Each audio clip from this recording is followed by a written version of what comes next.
Tranquilo.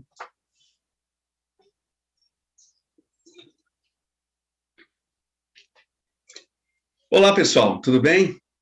Eu sou o professor Hércules Avancini e hoje a gente vai conversar um pouco sobre a ocupação Dom Quixote, Portinari e Drummond.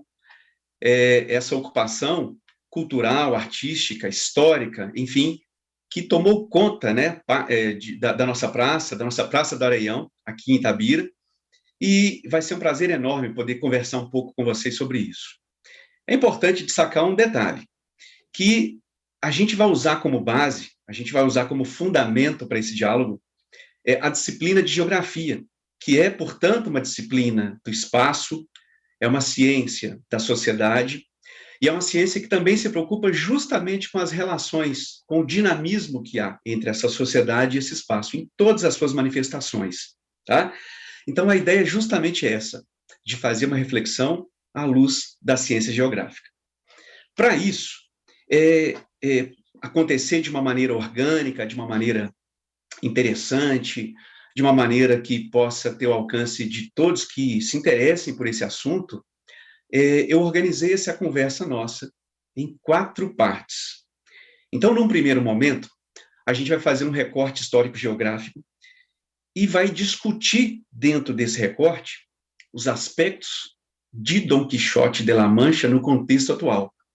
Ou seja, a gente vai buscar da obra de Cervantes alguns dos aspectos, algumas das características dessa personagem interessantíssima e secular, que é o Dom Quixote, né? Porém trazendo isso para uma leitura atual. Num segundo momento, a gente vai conversar um pouco sobre o Dom Quixote à luz da realidade e da virtualidade que hoje nos cerca. Por que isso? Porque uma das características do Dom Quixote é justamente a fuga da realidade, que ele sofre, digamos assim, ao longo de praticamente toda a obra, né, de 1.600 páginas, aquela obra constituída no início do século XVII. E o interessante disso tudo é que, do mesmo modo que lá, na obra, ele foge da realidade, ainda que numa situação que não estava sob o seu controle, agora, no século XXI, a gente pode dizer que, de certo modo, inúmeras pessoas, em suas atividades, também fogem da realidade que a cerca. E a gente vai descobrir, ou vai pensar um pouco nisso juntos, de que forma que isso acontece. Bem, em seguida, e em terceiro ponto, a gente vai fazer uma reflexão sobre a ocupação da praça propriamente dita, né, numa análise absolutamente geográfica. E aqui, nesse nosso encontro, a gente vai basicamente explorar alguns conceitos próprios da geografia. São conceitos esses que fundamentam a ciência e que, sob os quais inúmeras análises são realizadas. Tá bom? Por fim, o que a gente vai fazer? A gente vai fazer aqui uma consideração final, que eu prefiro não chamar de conclusão, uma vez que as conclusões podem ser múltiplas, as minhas conclusões, as suas conclusões.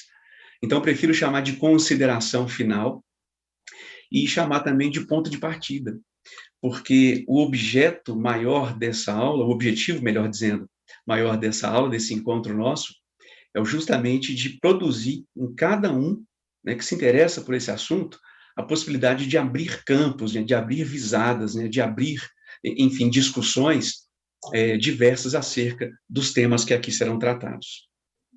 Bem, e é importante dizer só mais uma coisa, além dessa organização que a gente vai dar a essa discussão nossa.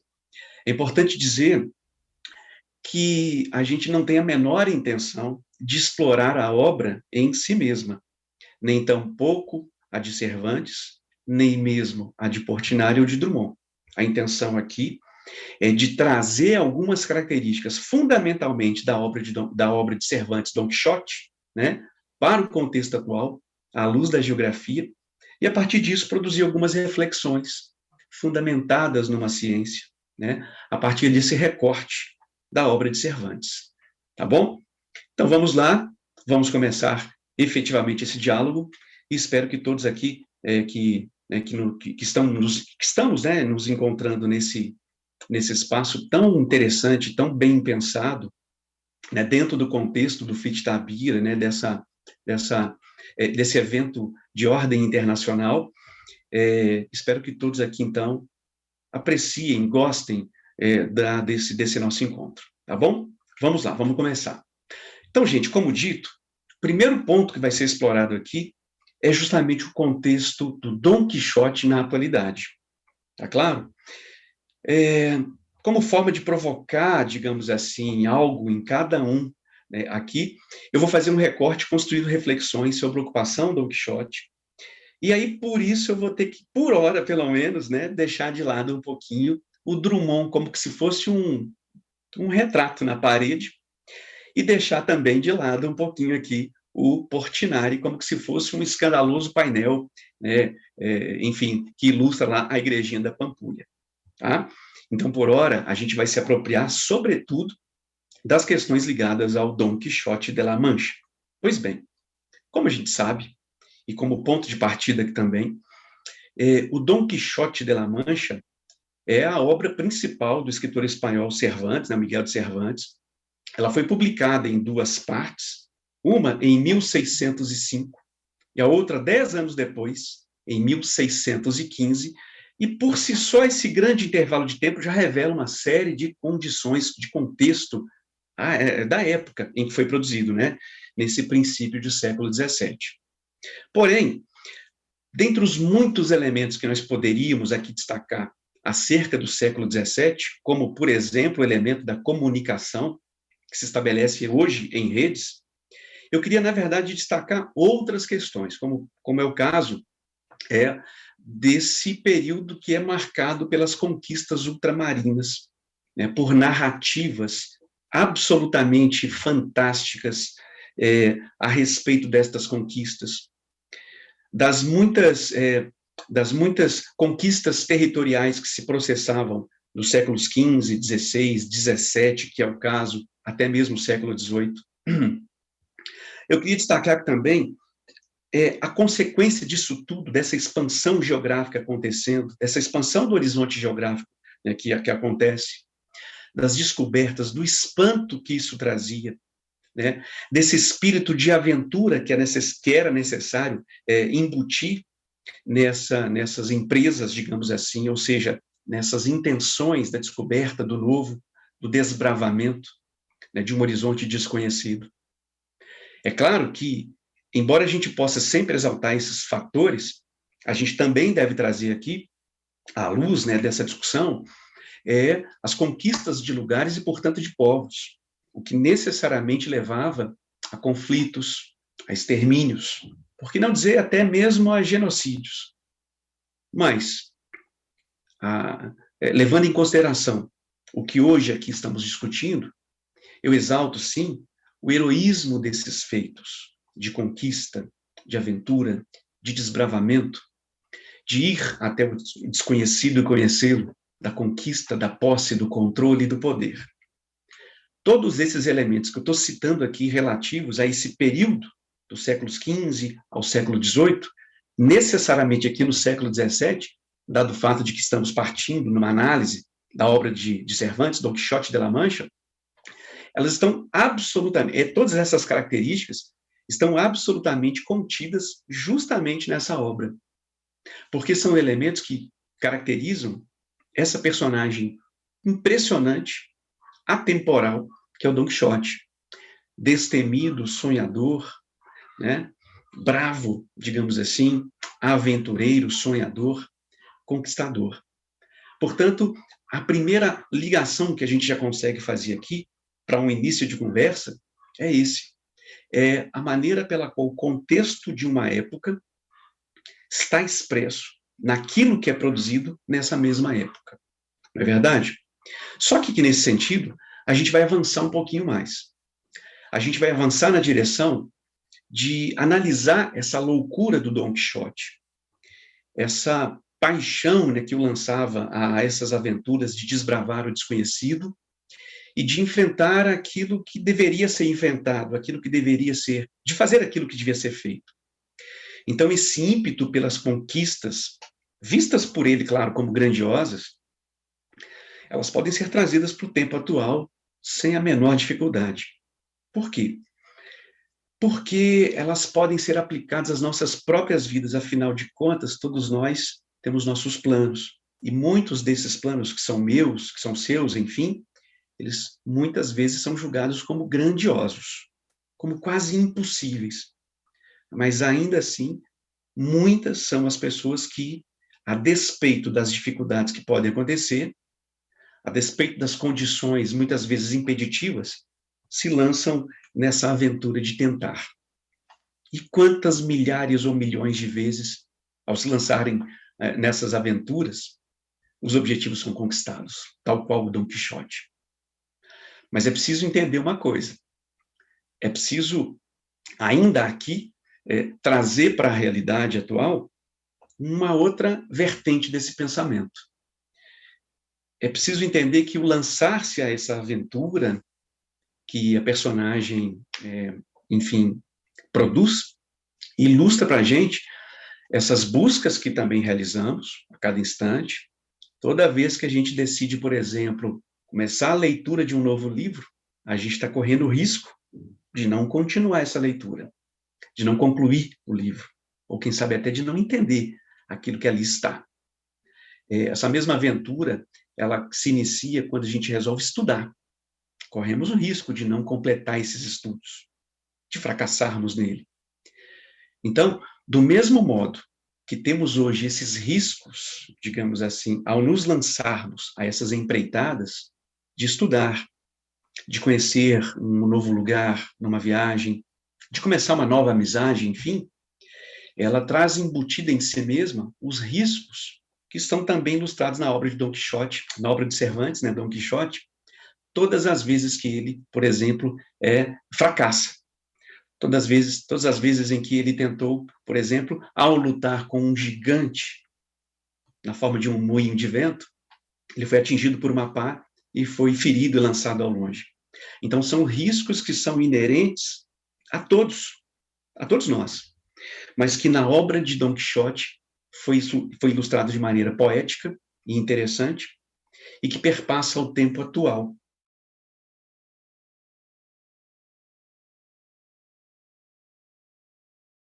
Enfim, concretas, elas são reais, mas dentro de cada possibilidade há também esses riscos inerentes.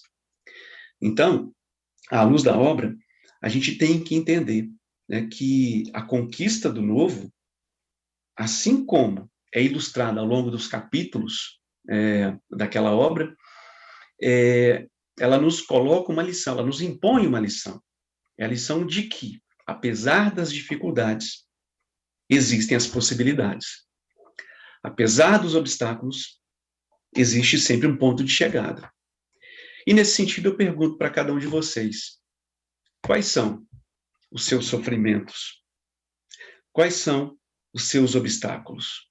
Quais são os seus objetivos? Quais são as suas condições? Então, nesse sentido, a gente consegue trazer para a realidade atual características que ilustram muito firmemente esse impressionante personagem, essa impressionante personagem, né, que é o Dom Quixote de La Mancha. Nesse sentido, talvez buscando centralizar um pouco mais esse pensamento à nossa realidade atual, eu queria levantar um conceito, provavelmente um conceito conhecido por muitos aqui, que é o conceito da obsolescência programada. Esse conceito de obsolescência programada, ele, na verdade, ele foi construído em 1920 por um indivíduo, um norte-americano chamado Alfred Sloan. Em 1920, ele era presidente da General Motors, nos Estados Unidos. Então, ele impõe essa ideia industrial de, a cada produto produzido, configurar um tempo de vida útil, exatamente para que o consumo pudesse ser desenfreado e, portanto, a manutenção da indústria estivesse garantida, né? Esse conceito, portanto, é um conceito atual. Ele se expressa a cada produto novo que é lançado no mercado, a cada novo smartphone que você deseja, por exemplo, independente do preço que tenha. Ou ele se expressa também, por exemplo, a cada nova postagem no Instagram daquele sujeito que você, quem sabe, seguidor, né, vamos colocar nesses termos aqui. E essa obsolescência programada, ela se manifesta, portanto, dessa forma, de alguma maneira, trazendo à luz o Dom Quixote que há em cada um de nós. No sentido de que, se, na obra de Cervantes, o Dom Quixote ele é um grande explorador do espaço, da região onde habita, Castilla de la Mancha, região da Espanha, que dá lugar a essa personagem, do mesmo modo, é possível que você e eu também nos entreguemos a essa busca, enfim, incessante, né? Talvez não do lugar, mas sim do objeto. Uma nova casa, um novo carro, um novo telefone, enfim, trazendo, portanto, essa ideia do consumismo, da obsolescência programada e daquela satisfação que é impossível de ser alcançada. Né? Um segundo ponto que eu queria trazer aqui para vocês é a questão da virtualização das relações. Por incrível que pareça, esse elemento de virtualizar relações é algo que passamos a pensar com mais propriedade apenas agora, recentemente, entre o final do século XX e esse início do século XXI. Porém, tal qual Dom Quixote, nós somos cada vez mais guiados pela loucura do desejo incessante de consumir. E isso, portanto, revela um pouco desse Dom Quixote enlouquecido que tem em cada um de nós, em cada comportamento que desenvolvemos em pleno século XXI. Um exemplo. Em lugar das ovelhas que o Dom Quixote via como exércitos inimigos capazes de atacá-lo, e em lugar dos moinhos de vento que ele via como gigantes armados, eu te pergunto, seriam as redes sociais no ciberespaço o elemento capaz de nos cegar ou de nos enlouquecer, nos fazendo assim Dom Quixotes do século XXI? Talvez sim. Ou uma outra possibilidade, quem sabe as próprias redes sociais se traduzem como Dom Quixotes. E, portanto, somos nós, não mais Dom Quixote, sim Sancho Panças. Ou seja, fiéis escudeiros, fiéis seguidores. Meros seguidores em busca de algo que nunca vamos alcançar.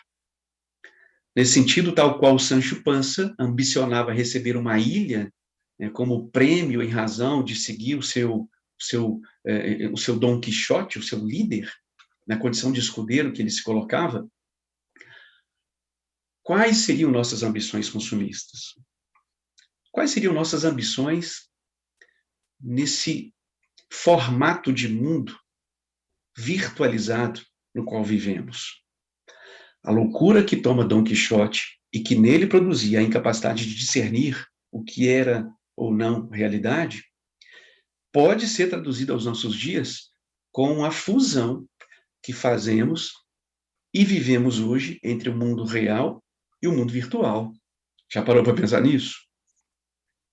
Se lá, no século XVII, no início do século XVII, Dom Quixote perdia a noção de realidade, talvez hoje, no século XXI, nós já não mais saibamos com absoluta certeza, pertinência, enfim, coerência, discernir exatamente o que é e o que não é real.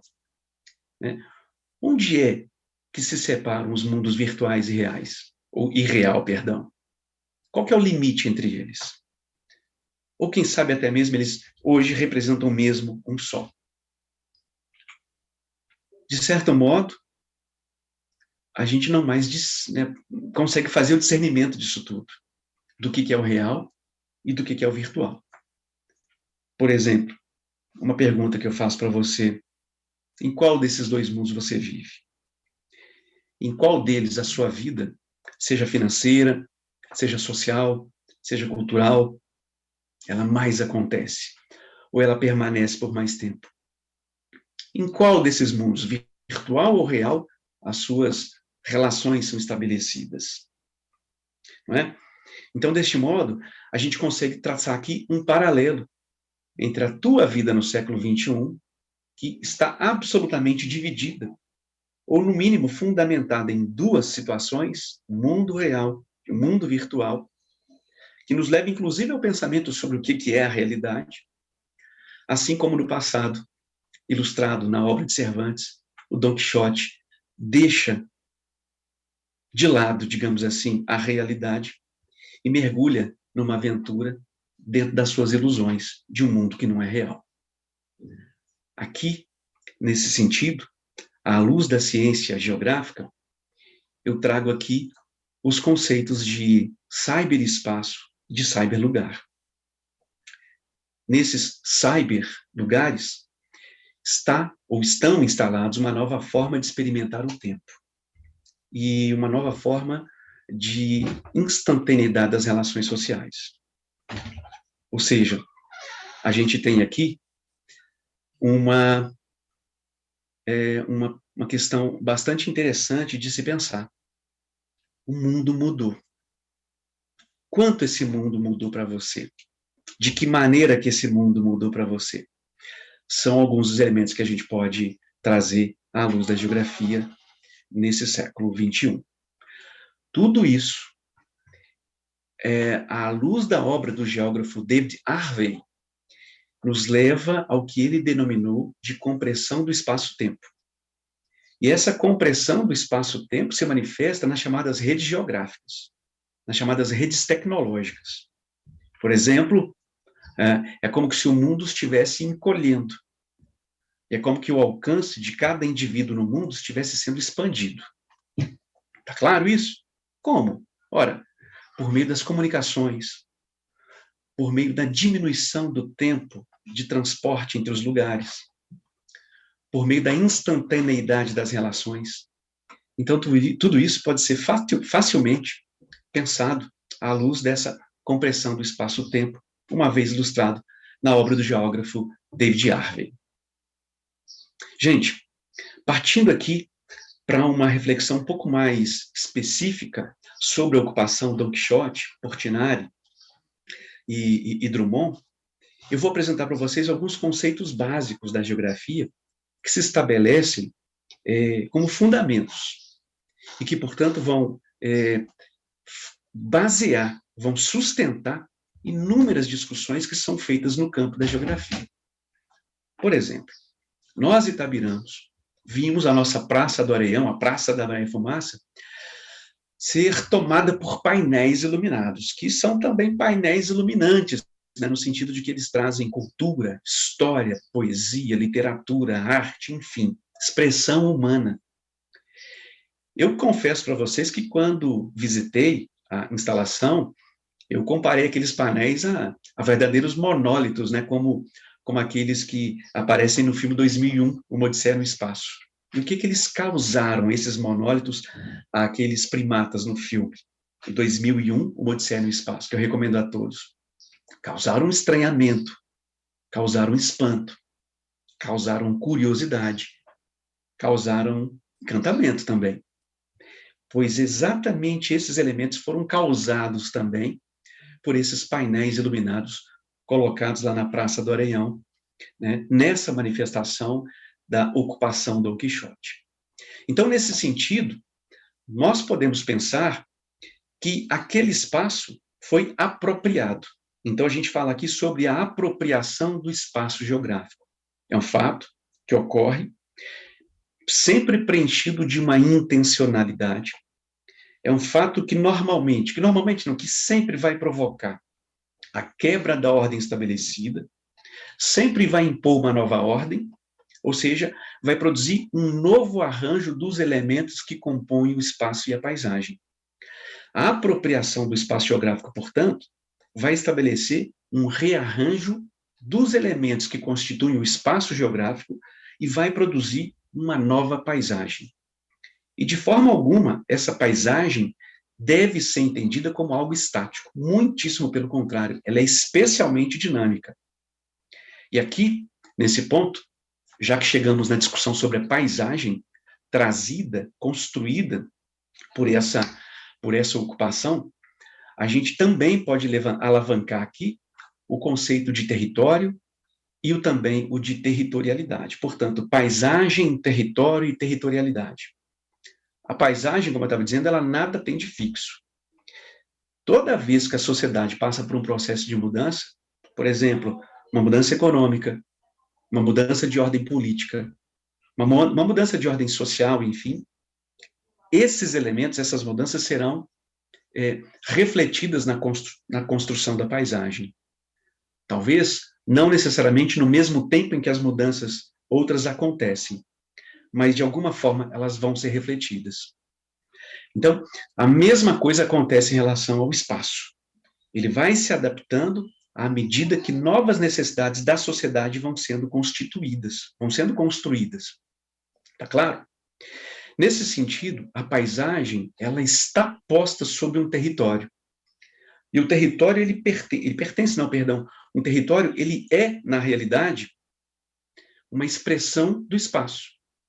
Mas é uma expressão muito especial, porque todo território contém limites, porque todo território contém fronteiras com outros territórios, porque em todo território há uma relação de poder estabelecido, sempre. Diferentes tipos de poder, o político, poder cultural, como é o caso da ocupação Dom Quixote. E esses territórios são unidades muito especiais porque eles conseguem até mesmo se expressar por meio da territorialidade. E é exatamente o que a gente consegue hoje ver na nossa Praça do Areião, que é um território cultural de Itabira, mas que recebe hoje a influência da territorialidade, né, hispânica. A partir do momento em que admitimos aqui, que plantamos na forma de grandes painéis, poemas, enfim, da arte, a cultura literária da Espanha do século XVII no nosso espaço, no nosso território, que é a Praça do Areião, no município de Itabira. Compreende isso? Portanto, paisagem, território e territorialidade são elementos que estão interligados um ao outro, constituindo, portanto, uma base de discussão para os fenômenos geográficos. E assim, dando sequência nessa análise da ocupação artística, né, que tomou conta da cidade, que trouxe diversidade, né, para a nossa praça, tem uma outra questão. É interessante lembrar que a praça é, por si só, um ponto de encontro. E, nesse sentido, ela se torna um ponto de encontro de diferentes tempos e de diferentes saberes. Por quê? Porque nós temos o Cervantes, que traz para o nosso território um período específico, 1605, 1615, quando publica Dom Quixote. O Portinari, que em 1956 produziu as 21 gravuras inspiradas na obra de Cervantes, que estão expostas na Praça do Areião. E o Drummond, que aqui eu vou pedir a licença para que a gente o veja como um anfitrião, que está recebendo Cervantes e Portinari, mas que em 1972 produziu, 21 poemas baseados justamente na obra do Portinari, que se fundamentou na obra do Cervantes, ou seja, é um encontro de tempos diferentes, é um encontro de saberes diferentes, né? A literatura, a pintura e a poesia se encontrando no território da Praça do Areião. Então, considerando esse contexto, eu queria destacar aqui também outros 3 conceitos próprios da geografia. O conceito de lugar, o conceito de urbano e o conceito de cidade. Em geografia, o conceito de lugar pode ser compreendido como uma construção social, pessoal. É uma construção que é historicamente fundamentada nas relações espaciais, nos objetos naturais e artificiais, no cotidiano e na articulação entre a cooperação e o conflito. Então, se há cooperação e conflito, a gente também enxerga um outro ponto. No contexto atual, a gente enxerga no lugar a fluidez e a simultaneidade, ou seja, tudo acontece ao mesmo tempo. Essa fluidez e essa simultaneidade caminham juntas e, nesse sentido, a informação ela acaba se transformando num elemento central. O lugar apresenta-se tanto como expressão de resistência, como tanto também de adaptação à ordem global. Então, o lugar em meio à globalização que resiste, ele é esse lugar, quando não é homogeneizado, ou seja, quando ele não é transformado fundamentalmente pelas transformações que acontecem como um todo no globo, esse lugar acaba ressaltando as suas singularidades. É Drummond regional se lançando do lugar para o global. Compreende isso? Mas, ao mesmo tempo, é o Cervantes regional se lançando ao globo e se expressando aqui nessa ocupação. Portanto, a gente pode e a gente deve entender o lugar como uma identidade. Ele resulta de uma teia de relações de causa e efeito. Um lugar só existe porque existem outros lugares. A identidade só existe porque existem também outras identidades que se isolam mutuamente, mas que se relacionam também em conjunto. Um exemplo básico, Drummond.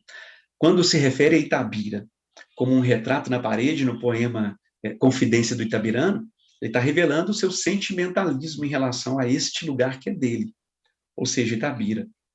O lugar é construído a partir das experiências do indivíduo. Tá? Dom Quixote, ele revela sua relação com o espaço determinado, fazendo uso, portanto, do conceito de lugar, quando ele se auto-intitula de um determinado lugar, ou seja, Dom Quixote de la Mancha. Castilla de la Mancha é o lugar na Espanha onde acontecem as aventuras do Dom Quixote, dessa personagem. Aliás, Castilla de la Mancha é uma região central na Espanha, muitíssimo ligada à produção vinicultura, da vinicultura, ou seja, a produtora de vinhos, uvas e vinhos, enfim. Tá? Pois bem, ao mesmo tempo, já que estamos falando aqui de uma ocupação cultural que ocorre na nossa cidade, isso acaba nos trazendo também esse conceito de cidade e de urbano. O conceito de cidade ele não é um conceito universalmente comum. Ou seja, o conceito de cidade nos diferentes países do mundo são conceitos bastante diferentes uns dos outros. Podem se fundamentar numa ordem quantitativa, podem se fundamentar numa ordem político-administrativa, como é o caso do Brasil. Então, o fenômeno da cidade, ele não tem uma interpretação ainda hoje comum, padronizada, única em todo o planeta. E aí, eu queria, inclusive, lembrar a todos aqui que, visto a partir da perspectiva do geógrafo Milton Santos, há uma contraposição entre o que é cidade e o que é urbano. Na obra de Milton Santos, cidade é uma expressão do concreto, é o espaço propriamente dito, é o espaço construído. E urbano é a condição, é o abstrato, é a condição de ser ou de pertencer a uma determinada categoria. Tá, gente? Então, eu queria trazer para vocês esses 3 elementos principais.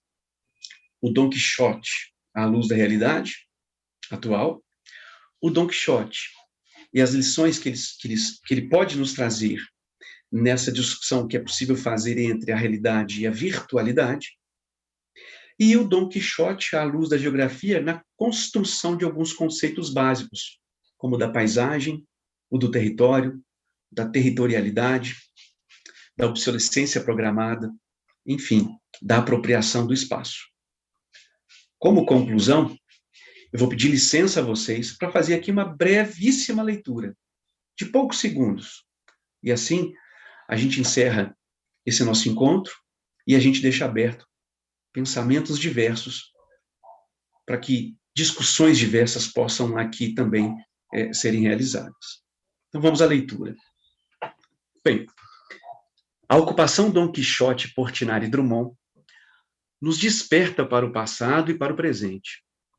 Nos desperta para a fragilidade do conceito de realidade, nos desperta para a possibilidade de vermos a cidade como espaço de manifestação da diversidade, das diversas tribos urbanas e, portanto, da necessidade de uma sustentabilidade cultural que possibilita a existência da expressão, que existe, mas não oprime, e do espaço que é generoso o suficiente para as múltiplas existências e para a promoção do equilíbrio entremeado de desequilíbrios. Vemos, na ocupação cultural Dom Quixote, Portinari e Drummond, o encontro dos tempos e a oportunidade às interações, questionamentos, digressões e aprofundamentos. Nesse sentido, muito além dos mapas ou do rigor científico, a geografia se expressa e também colhe expressões, e assim se torna campo aberto ao diálogo, com quem duvida e com quem acredita, tal qual o Dom Quixote de La Mancha. Então é isso, gente. Foi um enorme prazer poder participar dessa edição do Flight Itabira, esse festival internacional de literatura que explorou e que explora, na realidade, a obra de Cervantes, a obra de Portinari e a obra do Itabirano.